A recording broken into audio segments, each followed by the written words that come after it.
Hello and welcome to New You Wow, where we help celebrate your discovery, your reinvent, and helping you stay happy as you open up a new chapter in your life. We are so excited to welcome Jaycie Voorhees out of Utah. She is a passionate, growth-minded entrepreneur, homeschooling mom of 4 with a focus on music therapy. And she actually has a newfound focus on helping women everywhere learn to relax, enjoy life, and grow their business from a place of rest. Jaycie, how are you today? Doing well. It's been a good day so far, mostly. Beautiful. Uh-oh. We had a few hiccups during homeschool today, but this is a nice break. Oh, good for you. And it's so amazing that you're working us into your busy schedule. We are honored and thank you so much. By the way, what are the age ranges of your children? So we are in birthday season right now. If you would have asked me 2 weeks ago, it's 3, 5, 7, and 9. But my 3 younger ones all have birthdays within a 3-week period. So wow, I'm kind of jumbled right now. We've got a birthday party this Saturday, another one next week. So. Oh, wow. Excellent. Well, nothing beats family. And we always get things rocking and rolling a little bit with an icebreaker. So we would love to know, what is something about you that's unknown, a precious hidden gem that very few people know? Oh, my goodness. Oh, very few. I'm going to get personal real quick. Great. Very few people know that I have always, so I had a best friend in high school that decided she didn't want to be best friends anymore. Since then, I have been afraid to have a best friend. Oh. So in an interesting way, I actually ended up writing a book a couple years ago about this journey of realizing I kind of hold back a little bit more than I realized because of that. So that's something, that's personal enough. I don't go share that. But I feel more confident in saying that now that I kind of walked through that journey myself. So yeah, just get real personal real quick. That's what I would say. That's amazing. And you know why that's so profound? Because it's the things that happen to us when we're little people that hang out, and they're going to show up. They're going to manifest somewhere. And it's all about being ready and facing it and working through it. And I think it's so cool. Kudos to you that you've acknowledged and that you're comfortable saying it. It's your power. And it's interesting too, we'll talk about business and stuff. I've noticed that impact that has on why I run my business the way I do, and some of the challenges that I've had as a result. And so, anyway, so yeah, I could answer that in a way that's more fluffy and fun. That's just kind of the first thing that came to mind though. So. Hey, we're all here to keep it real. So thank you. Thank you. Now we're going to take it back to the beginning. Speaking of business, when were you first bitten by the entrepreneurial bug, and what led to your decision to follow through? Yeah, so that was in college. I went to school to be a music therapist, and about 2 years into my program, I realized there's not really open jobs in my area for when I graduate. And so I was I talked to my dad, who's also an entrepreneur, and he said, well, what are you going to do? And we kind of together thought, well, what if I just create a business? And that thought just felt so exciting to me. And so I went through the rest of my college career thinking maybe I'll have to do this. And then once I graduated, I got started right away with just a few clients at a time, starting programs. And I had a different full-time job for the first 5 years, but I still was starting a business on the side, seeing private music clients. But then, it was after I quit that job when I had my first baby that it really took off. That I was just I love the independence that I have running my own business. And so it was kind of a progression of this perceived necessity, then just a desire to do it regardless of my, I didn't need to financially, but I wanted to. And then nice. Yeah. So now we're at a point where my husband just quit his job and my business is supporting our family. And we're doing it together now, some other things as well. Wonderful. And, I think it's so instrumental that you had that support, that your dad from the very beginning was there to give you a soundboard and guidance, and that you were brave, because it seems like a lot of people wonder, and then years later in hindsight, it's a shoulda, woulda, coulda, but you stepped out there, took the leap. Good for you. Yeah, Good for you. yeah. So can you tell us a little bit more about your professional journey? Any speed bumps or roadblocks that you had to overcome on that road to success? Oh man, so many. So starting out, it was pretty simple. I just had a few clients that I would work with after school. I got those clients by presenting at conferences, and it wasn't really a social media like world back then of reaching out and stuff. Right.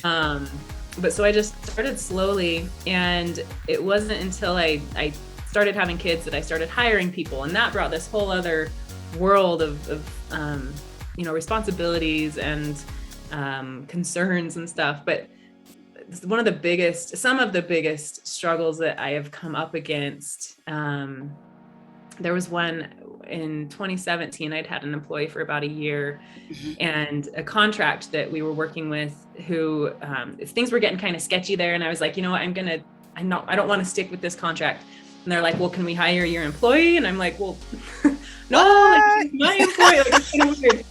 It was just weird. And then, and I talked to her about that. And then 3 months later, she gave me her notice saying she was taking the job they offered her. Wow. So that was the start. That was May 1st of 2017 when she gave me her notice. And there was this whole 3 or 4 month progression of like punch in the gut after punch in the gut, where, I was trying to cover all of the work she had been doing. And so I hired someone who 3 weeks later said, actually, I can't do the work anymore. I have all these other obligations. Right. And then I was about to lose another contract because of other stuff. And then I lost other contracts because they lost funding. So when all was said and done, I lost 50% of my business within 3 weeks. Wow. And was poised to lose another 25% a few months later.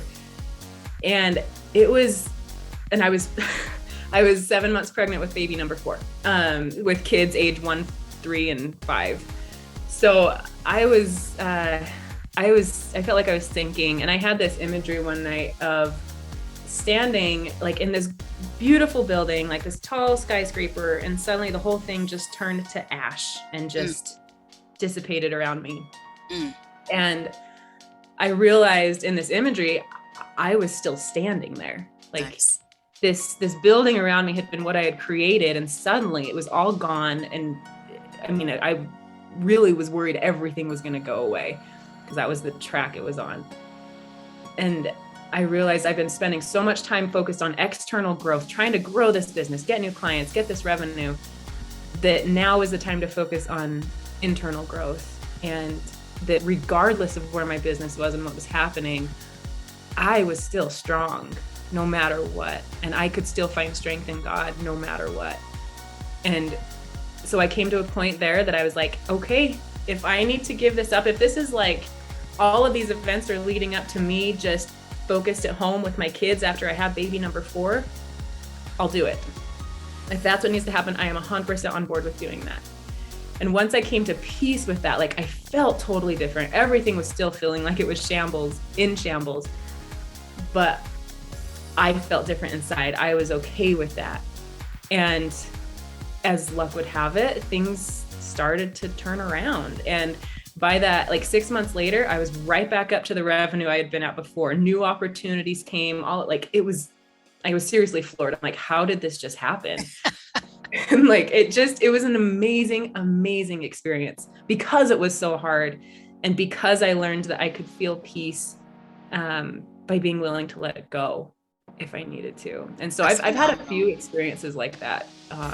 That was one of the most intense. Another one similar a few years ago, but yeah, it was a lot of things. No, that's phenomenal. And you make me think of that expression: you can't control the cards you're dealt, but you can certainly control how you play them. And so when we're trying to win this game, you can't get upset and angry and lose your energy over things that are beyond your control. But you realized that at the end of the day, you had to flip a switch and you could change how you felt about it. And it's almost like your power was understanding that with God's help, you can get through anything. And I think that that is just instrumental. Now, you said that was one of others. What was the more recent one that took place? So the more recent one, okay, so I had, this is connected to what I was saying earlier about like the friendship thing that I didn't know about that Oh, need that I had until this happened. So I had an employee who worked for me. She'd been with me for 2 years. We'd become great friends. I love her so much. We're still really, really good friends. oh, But we were working towards getting her to full-time position. We were working together every single day, doing all this stuff. And then out of nowhere, she says, "Hey, I'm actually going to take this part-time position somewhere else at a school." And for whatever reason, it just killed me. Um, I would cry myself to sleep. I'd wake up at night and go downstairs to cry in the bedroom so I wouldn't wake up my husband. Like, it was so hard. And I found myself saying things like, no matter what I do, everybody's going to leave. I can never make this good enough for anybody. And it was interesting to me. I realized all of these thoughts, this isn't really about my business. The way I'm feeling about all of there's something in myself that I haven't dealt with. And I had a conversation with this employee, and I kind of said that, and she's like, "Yeah, this feels like this is about something else." And it immediately occurred to me, I thought of two people from high school, like this time when I was about 17. It was a hard year for me. I thought of two people, and I'm like, oh my gosh, I am dealing with that, like, through my business. And so I started going to therapy and just made the most profound realizations and worked through those experiences, and ended up I started writing a book and exploring all of it. And it really, that event of my employee giving me that notice was this catalyst for, like, I am like a different person right now. That was 2 years ago, 100% different. I feel differently. I think differently because I started dealing with that pain that I thought had dealt with it. I just didn't realize it was still there. But so my business brought that stuff up for me, and it was an amazing journey. It is still an amazing journey. and I'm glad you acknowledged that too. We're all works in progress, you know. The story's still being written, and it is just beautiful that you got that clarity and that awareness. And imagine if you hadn't been open to the conversation. You know, imagine if when the former employee pointed it out, you just dismissed that and you stayed stuck and you're questioning what's happening, but it was like right there. Yep. Oh, I think that is great. And, you know, you mentioned the book, you know, putting pen to paper, so therapeutic, because sometimes it's like it's writing itself, but you're digging deep and you're peeling back these layers from time. And I would wager that any successful entrepreneur out there acknowledges setting up yourself for success is a lot of inner work. Yes. And those that are struggling deep and stay stuck, it's like they're in that quicksand of denial. You know, you don't want to face it because it ain't easy. It's much easier to run. Yeah. But I think you've pointed out that when you can speak to stepping out, even if that involves someone throwing you a lifeline and helping you, that's a beautiful thing. I mean, the power that you have and the peace that you get, you can't put a price tag on it. So Yeah. it's great. You know, it's interesting that you say about running, because I've always enjoyed running. I mean, nothing big. I've done a couple half marathons, but nothing. Hey, big. that's huge, lady. Well, but last year, it was about a year and a half ago, I had some gut issues before that came up around the same time that I was realizing all this stuff, and I didn't think it was connected. I'm like, oh no, my body's just doing this. I'm dealing with this emotionally. It's all separate. You know, funny because I'm a therapist. You just don't think it's happening for yourself. But it started to happen that when I would go on runs, every time I ran, I would get home and my stomach would cramp up. Like, it hurt so bad. And so I brought it up in therapy one night, and she's like, well, maybe you need to stop running. And I'm like, yeah, I could just walk instead. She's like, no, Jaycie, like, stop running, like running emotionally. I'm like, Boom. no. And I resisted it. I'm like, no, this isn't connected. And I'm like, and as I'm saying it's not connected, I'm realizing, dang, like this is all connected. And so I started to let go of some of the things that I was putting on my own plate, and even physically, like not running. When I went out for a run, I would just kind of jog and just like feel what it felt like to move my body. And anyways, I try to make those parallels as I keep having to like intentionally set aside that desire to run, because it's so ingrained in me. I still do it all the time. But it's interesting the way my body will communicate to me when, hey, you need a break, you need some time. And again, very insightful on your part to slow down and listen, because imagine how different the world would be if more of us, especially as women, took a moment to breathe, to just connect, and to really understand what you're feeling and how your thoughts are things. You know, there were a couple of expressions you said earlier about, you know, no one stays, and this always happens to me. And how, you know, like repeating those phrases, it's not so much that your destiny manifests, but it's as if we're setting ourselves up to create an environment where the things that we're thinking and we say happen. So when you flip the switch and say, I am amazing, I can do anything, people surround me, suddenly all this abundance shows up and you're like, where did that come from? And it came from you. So that's really cool. Really cool. So on a slightly different note, you know, the pandemic has heightened everyone's levels of fear and anxiety.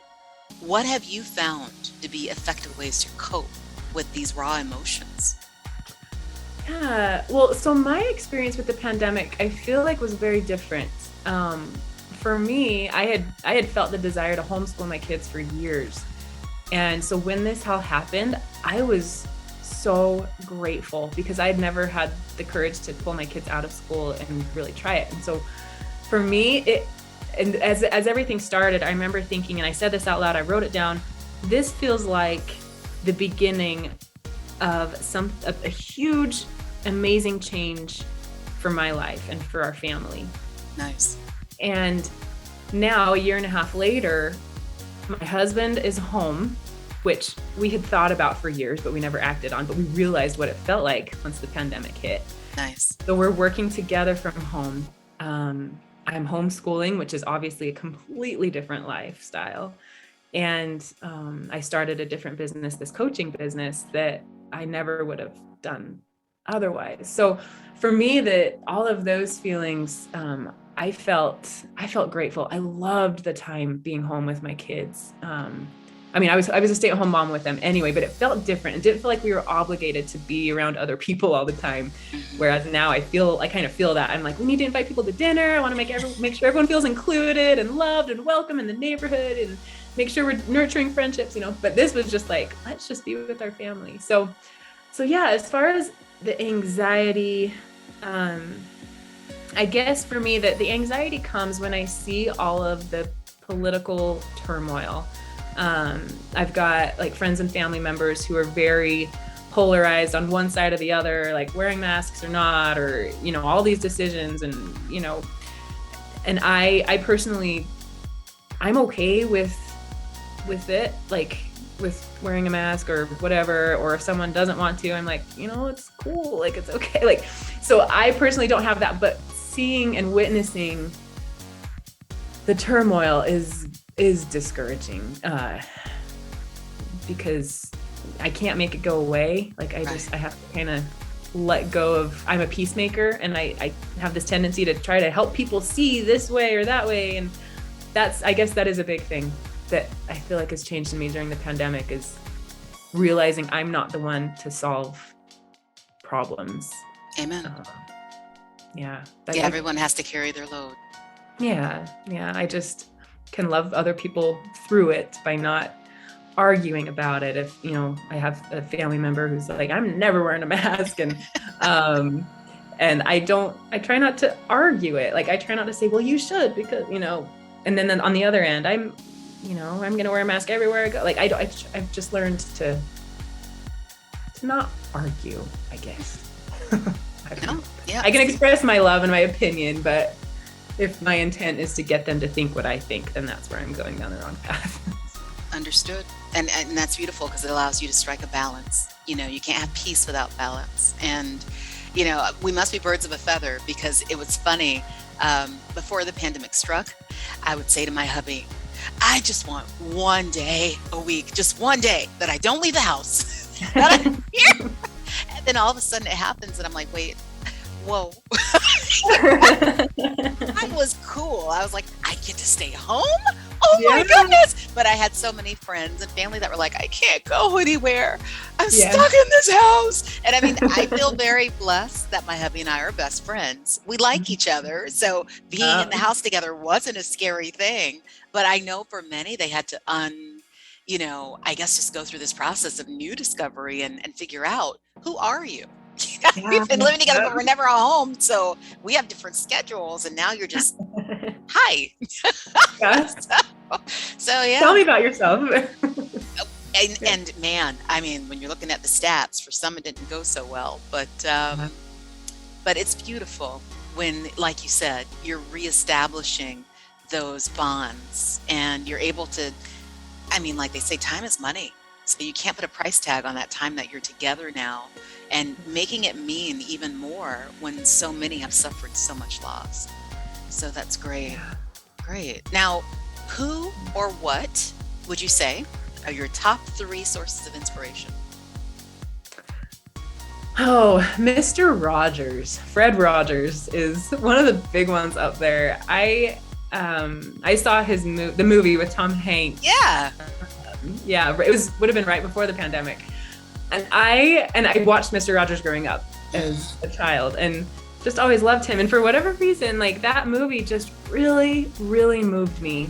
Especially, you know, the conversation he has on the phone where he says something to the effect of, well, if you want to talk to me, I should want to talk to you too, right? And he's just so present with everybody. And that is such an inspiration to me, to be kind, to give my full love and attention to people as they're in my circle and with me. I'm not great at it all the time, but I want to be. So he is a major inspiration for me. Nice. Another one is Napoleon Hill. I read Think and Grow Rich last year and Outwitting the Devil, and both of them just sunk so deep into my heart. I did not expect that. Reading a book called Think and Grow Rich, I thought it was something about making money. Yep. Because someone said, you should read that. I'm like, okay, like it's good for business, whatever. And it totally blindsided me that I was like, oh my gosh, like you can think what you want to happen and what you want to come into your life. And it's completely, like I said, it's changed my husband and I, our life. Like the situation we're in right now where we're both homeschooling our kids. We are, I don't know, it's just amazing what has come because of that inspiration. So yeah, Mr. Rogers, Napoleon Hill. Oh, those are like my main 2. I don't know. Okay. Yeah. No, that's okay. If the third one pops up, you let that bird out, you tell us, it's okay. But those are both phenomenal, because you're right. Sometimes the biggest surprises lie in the smallest packages. You're just going along in life and you're curveball, blindsided by wow. But the key is not to miss it. So that's great. You know, another one does come up. It's almost like I'm trying to think of a woman because I feel bad that they're all males, but whatever. Russell M. Nelson. So I'm a member of the Church of Jesus Christ of Latter-day Saints, and he is our prophet. And I love his perspective on life. He did a message last November in the midst of the pandemic when everyone was just up in arms and everything was just nuts and crazy. And he said, there's one simple answer, and it's gratitude. And so he encouraged everybody to post on social media, what are you grateful for? And he just has given the most amazing messages at just the right time in so many different times in my life in the last 3 years or so. I can't remember how long he's been our prophet, but that have really transformed me there's times that he said, Kate, let's do a social media fast for 10 days. Like everyone who wants to do this, these are some promised blessings that will come if you do that. And every time I jump on the train, it's like, wow, like this was life-changing, or to read the Book of Mormon before the end of the year. And anyway, so many of the teachings and things that he's given to our church have really changed my heart at just the time that I needed it. So, and that is integral, the gratitude element, because it's sorely missing around the world today. But yeah, 2 simple words: thank you. And then 2, just writing down, what are you grateful for day by day? If you start your day with that mentality instead of the complaints and the bitterness and the resentment, it in and of itself is another source of power. That's great. Wow. Yeah. And I like to look at the moments that I'm grateful for. So when I write in my journal at night, I call them golden moments. Nice. So I'll one thing for each child and one thing with my husband. Like, what's something that happened today that I just want to hold on to and remember? And that's kind of the way I set out that gratitude practice, is just fabulous memory. Wonderful. And what's beautiful about that too, I think about the mighty sequoia and how huge it is, but it just started from a little tiny seed. And fortunately, we're not just trees. We can think about our growth and see where it's going. But when you look back over the years and you compound that journal, and every day you have 5 things at a minimum that you wrote gratitude for, year after year, that's a lot of thank yous. And it just gives you the warm fuzzies that, there's so much that we have to say thank you for. I like too that you pointed out, when the pandemic first approached, you have that glass of water, and a lot of people are thinking, glass half empty, but you were glass half full. Same circumstances, but just a different way and perspective of looking at life. That's good. Yeah. Now, what accomplishment would you say that you are most proud of so far? Which one brings you the most joy? Being a mother. Aww. Beyond anything else, of course. Yeah. These kids are, this is why I'm here. There's more as well. I feel calls to do more outside of my home as well. But at the end of the day, the most joy always, the most lasting joy always comes from my family. Wonderful.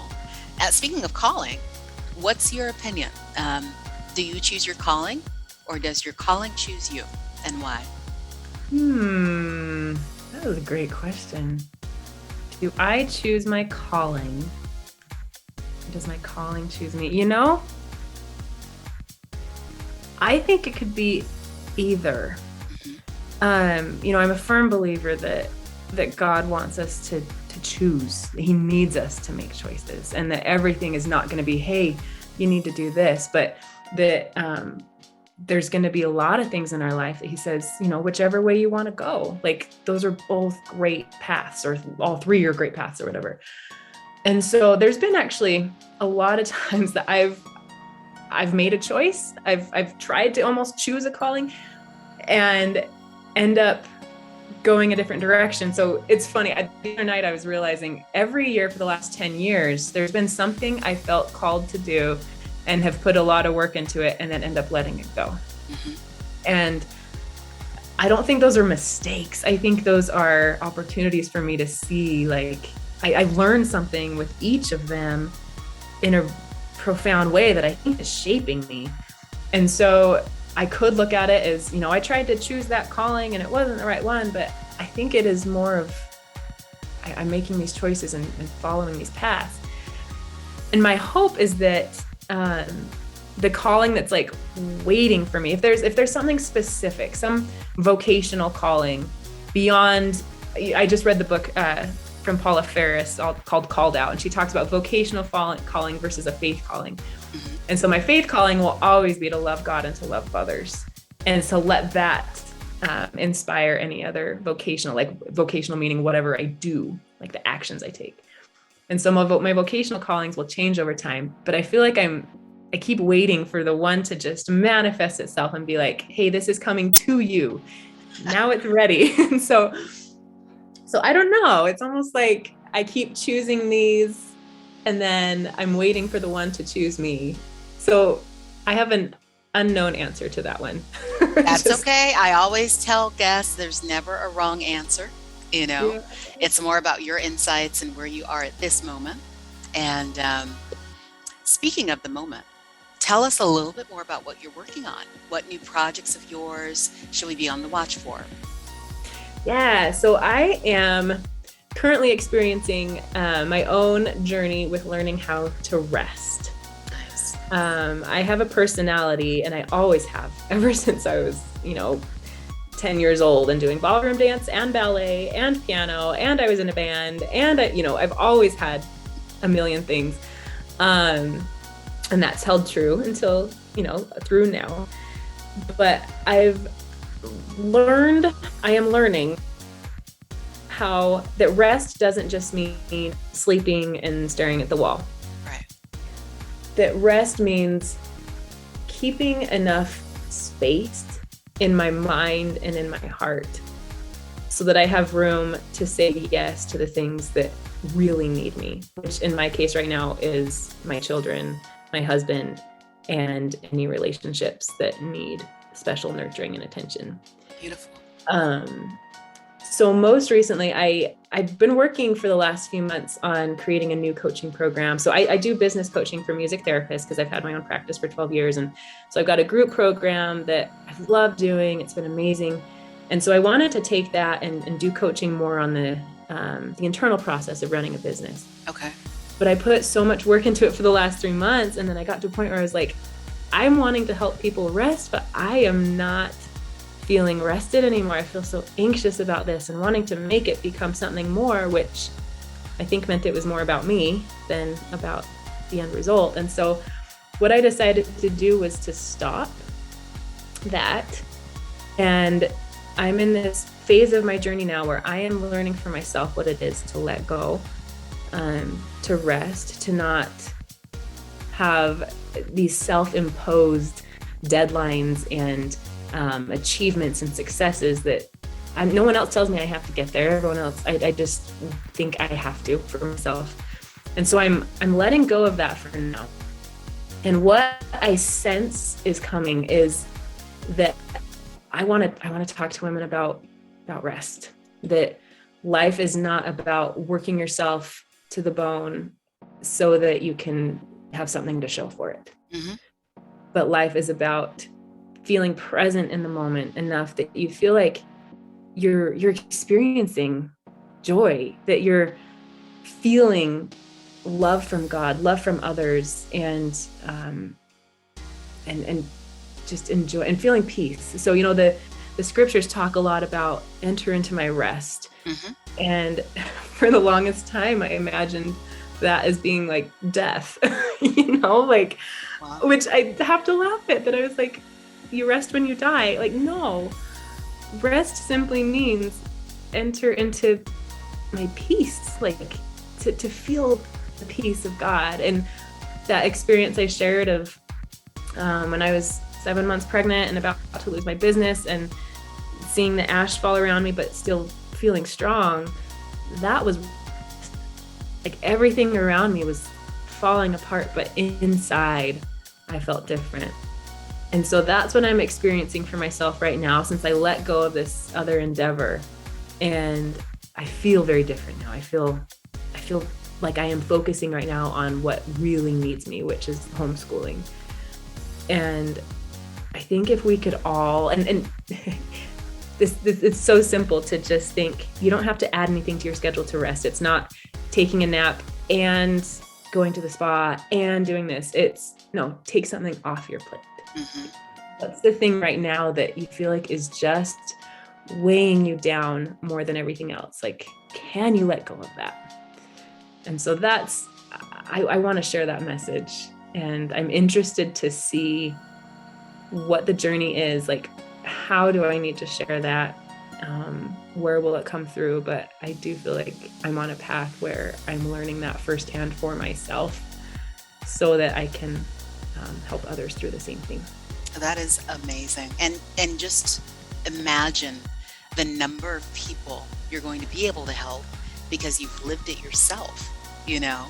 Um, Once you go through that, the empathy and the connection, uh, just being able to recall what was involved and even coming to grips with the fact that it's okay. Because you're right, society kind of drills it into us. If you're not doing something every minute, if your scheduler isn't full of an appointment from hour to hour, you're not productive. Something's not right. And really, you run on E. And then you find that you have to replenish because, as it said, you can't give from an empty cup. So if you were giving to everyone else and you never took care of you, how can you be there? But, you know, that reminds me too of taking a walk along the shore and you see this giant wave coming in and the beauty and the magnitude of it. But you forget that in that one wave are all these tiny little drops. So each of those pieces came together to make something that crashes. And so that what you're doing right now is one of those drops, so instrumental to you making your splash. And we can't wait to see where it leads. That sounds amazing. So a closing question, more hypothetical. If you could go back in time, let's say 20 years, and you had just 2 minutes to confront your younger self, what do you say? Oh, that's funny because the 20 years ago is that time that was so hard for me.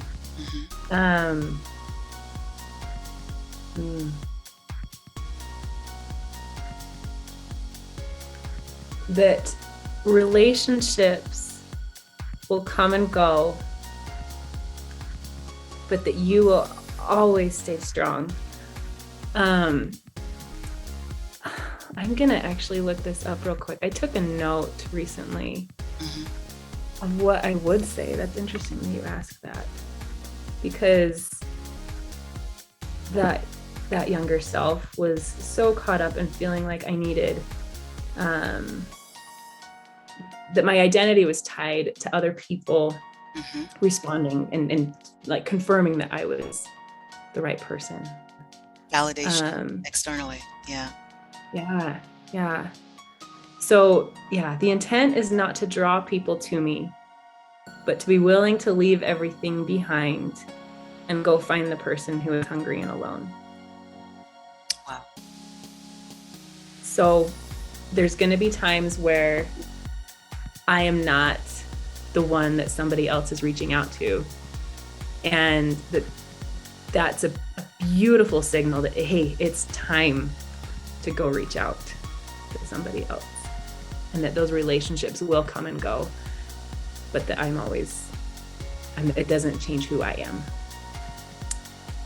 Very, very deep, stupendous. And, you know, it's almost like you said with life, our relationships are accordions. They come and they go. But what's beautiful, the ones that matter are not going anywhere. And the real intent of that question is to give yourself a little guidance for what you want to be living up to 20 years from now. To make sure that you hold on to that, because that is so deep that, sometimes you have to let go. But in letting go, you clear up tremendous space for the things that you need at that moment.